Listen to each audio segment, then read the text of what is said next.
আরে মা, আপনি কেন কষ্ট করে রান্নাঘরে আসলেন? আমাকে ডাকলেই তো পারতেন। না না না, তার আর কি দরকার বলো তো বৌমা। আমার এমনিতে ঘরের ভিতরে মন টিকছিল না, তাই তো তোমার কাছে চলে এলাম যে দেখি বৌমা একা একা কি করছে। এই গরমের মধ্যে রান্নাঘরে থাকলে তো আপনি ঘেমে যাবেন, তার চেয়ে বরং ফ্যানের নিচে বসে একটু বিশ্রাম করে নিতেন। আমি রান্না শেষ করেই চলে আসছি। ছাড়ো তো তোমার এসব কথা। শোনো বৌমা, আমি কিন্তু গ্রামের মেয়ে। গ্রামের মাঠে ঘাটে যে রোদ, তার কাছে এই গরম তো কিছুই না, বুঝলে? বুঝেছি মা, বুঝেছি। আসলে আমারই ভুল হয়েছে। আমাদের এই চার দেওয়ালের মধ্যে থাকতে আসলে অভ্যাস হয়ে গেছে তো, তাই একটু গরম লাগলেই অস্থির হয়ে উঠি। এ কি মা, আপনি কেন এই কাজ করছেন? আপনার ছেলে যদি একবার দেখে ফেলে না, তাহলে কিন্তু আমাকে বাড়ি থেকে তাড়িয়েই দেবে। ছাড়ো তো ওর কথা। শোনো বৌমা, আমি তো তোমার শাশুড়ি। তোমার মা হলে কি তুমি এমন করে বলতে পারতে? এই দেখো পাগল মেয়ে, কাঁদে না মা আমার। শোনো, তুমি কিন্তু আমার বৌমা নও শুধু, তুমি আমার মেয়েও বটে। সে ছোট্টবেলায় মাকে হারিয়েছি। মায়ের আদর কেমন হয় কখনো বুঝতেই পারিনি। আপনার কাছে এসে বুঝতে পেরেছি আসলে মায়েদের আদর কত সুন্দর হয়। আমি যতদিন বেঁচে আছি ততদিন তুমি আমার মেয়ে হয়েই থেকো মা।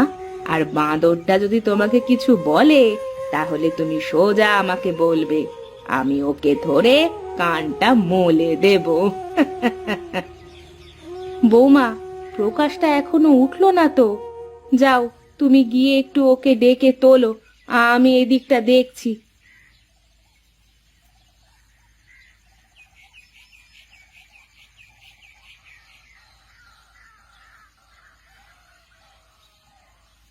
ওগো, তোমার ঘুম কি ভাঙলো? বলি বেলা হয়ে গেছে, তোমার অফিসের সময় হয়ে যাবে তো। কি বলো গিন্নি? আমি তো ভাবছি এখনো বোধহয় সকালই হয়নি গো। তা হবে কেন? সারা রাত তো আর ঘুমাও না। এভাবে করলে তো তোমাকে অফিস থেকে কোনদিন বের করে না দেয়। আরে কি যে বলো তুমি!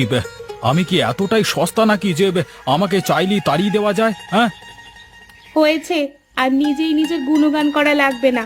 যাও, এখন রেডি হয়ে তাড়াতাড়ি খাবার টেবিলে এসো। মা কোথায়? মা কি করে? হ্যাঁ, কি আর করবে, জোর করে আমাকে রান্নাঘর থেকে বের করে দিয়ে নিজের হাতে রান্না করছে। তাহলে তো ভালোই হবে। অনেকদিন পরে মায়ের হাতের খাবার খাওয়া হবে। ওগো, তোমাকে একটা কথা বলবো। বেশ তো, বলে ফেলো। এতে অনুমতি নেওয়ার কি আছে? আমি বলি কি, এবার মাকে আর গ্রামে যেতে দিও না। একা একা গ্রামে কি করে, কে কি এনে দেয় বাজার থেকে, ওসব খেয়ে থাকে। তার চেয়ে বরং আমাদের সাথে থাকলে আমারও একজন সঙ্গী হবে। কথাটা মন্দ বলনি, কিন্তু মা কি থাকবে? আগে তুমি বলে তো দেখো, তারপরেরটা আমি দেখে নেব। ঠিক আছে, বলবো। তুমি যখন বলছো তখন তো আমাকে বলতেই হবে। যাও এখন, তাড়াতাড়ি রেডি হয়ে খাবার টেবিলে এসো।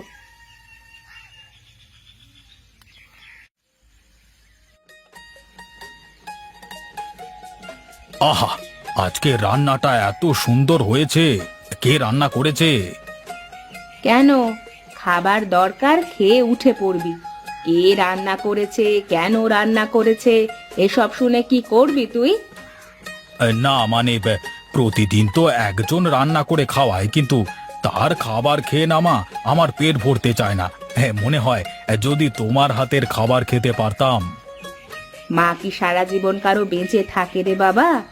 একদিন না একদিন তো চলে যেতেই হবে।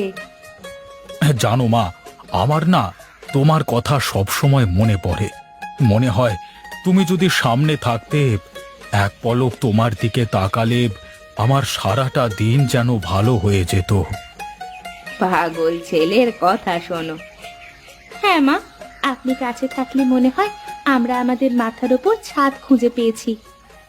কিন্তু মা, আমার স্বামীর ভিটে মাটি ছেড়ে যে আমি এখানে থাকতে পারবো না। আর শহরের এই চাপা বাতাসে আমার নিঃশ্বাস নিতে বড় কষ্ট হয়, তাই তো গ্রাম ছেড়ে আসতে চাই না।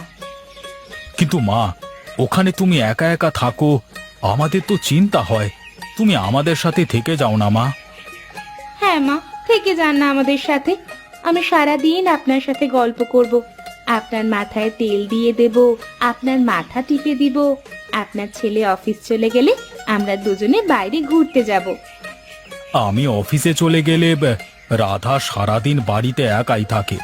তুমি যদি সাথে থাকো তাহলে ভালো হয় মা। আচ্ছা বাবা, সে পরে দেখা যাবে। এখন তাড়াতাড়ি খেয়ে অফিসে যা, তোর অফিসে দেরি হয়ে যাচ্ছে। ও হ্যাঁ, তাই তো। আমি উঠলাম মা, আমার খাওয়া শেষ।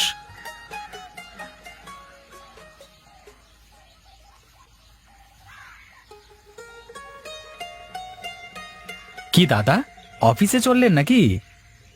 হ্যাঁ দাদা, অফিসে যাচ্ছি। আপনি কোথায় যাচ্ছেন বলুন তো? আপনার তো আজকে অফিস ছুটি আছে। হ্যাঁ, অফিস তো বন্ধ, কিন্তু বাড়ি থেকে জানে অফিস আছে আর কি। কি বলেন দাদা, আমার তো কিছুই মাথায় ঢুকলো না। দাদা, খুব কষ্ট করে একদিন ছুটি পেয়েছি। এখন যদি বাড়িতে জানে যে আজকে আমার অফিস ছুটি, তাহলে তো মনে করেন আমার আজকের দিনটাই গেল আর কি। কেন কেন, বৌদিকে সব সময় দৌড়ের ওপরে রাখে আপনাকে নাকি? হ্যাঁ? আরে না না, শাশুড়ি মা এসেছে বাড়িতে। বাড়িতে থাকলে তো ওদের দুই মামের কথা শুনতে শুনতে আমার 12টা বেজে যেত। তাই অফিসের নাম করে বেরিয়ে এলাম। এখন গিয়ে সারাটা দিন বন্ধুদের সাথে আড্ডাবাজি করে কাটাবো, তারপর বাসায় ফিরবো। বেশ বেশ, তাই করেন। গাড়ি তো দেখি না, একটা রিক্সাও নেই, কি যে করি।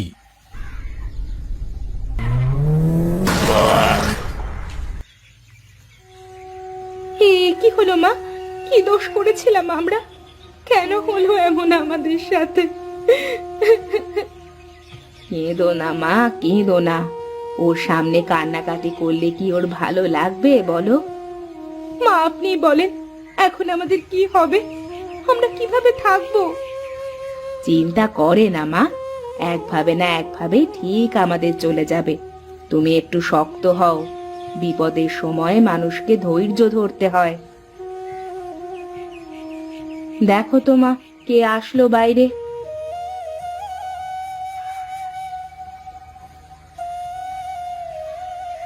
মানে আসলে আমি কিভাবে বলবো বুঝতে পারছি না বৌদি।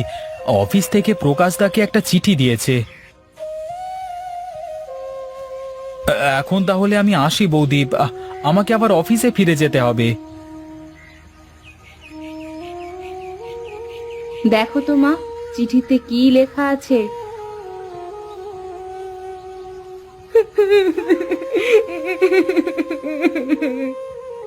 কি হয়েছে মা? তুমি এভাবে কান্না করছো কেন? মা, প্রকাশের অফিস থেকে ওকে অব্যাহতি দিয়েছে। ওরা ওরা আর প্রকাশকে কাজে নেবে না। ভালোই হয়েছে, বেঁচে থাকলে এমন চাকরি কত আসবে যাবে। ও তুমি চিন্তা করো না, আমরা দুই মা মেয়ে সব সামলে নিতে পারবো। তুমি একটু বসো, আমি আসছি।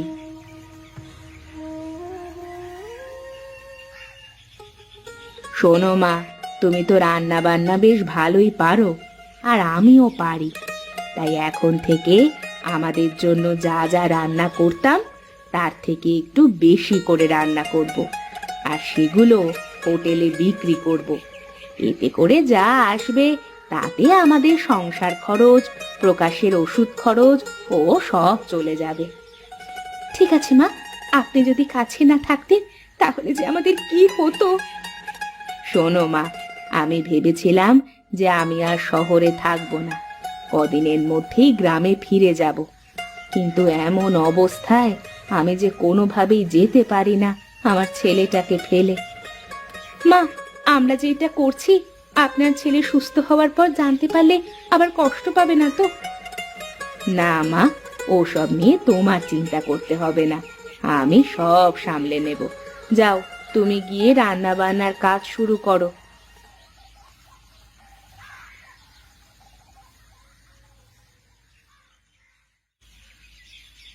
মা রাধা, একটু এদিকে আয় তো মা।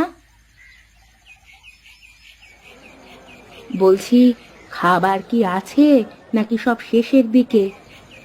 আর যা খাবার আছে তাতে করে দুজনের বেশি লোককে খেতে দেওয়া যাবে না। ঠিক আছে, তাহলে আর কাউকে খেতে দেওয়ার দরকার নেই। আবার কালকে আসতে বলবে সবাইকে। ঠিক আছে মা, তাই বলবো।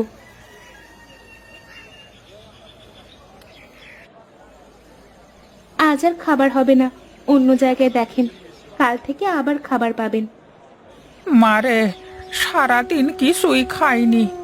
বুড়ো মানুষ বলে কেউ আমার রিকশায় ওঠে না, কাছে কোনো টাকাও নেই, কিন্তু কিন্তু পেট কি আর কথা শোনে?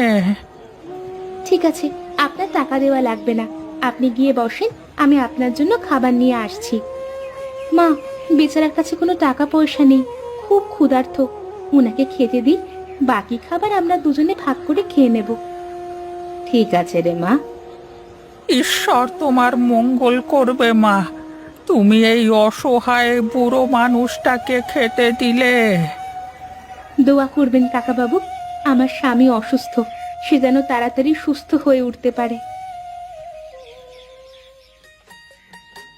দেখ বাবা, মেয়েটা দিন রাত এক করে কত পরিশ্রম করছে, ওর এই পরিশ্রমের কারণেই তুই এত তাড়াতাড়ি সুস্থ হতে পারলি। মা, রাধা খুবই ভালো মেয়ে।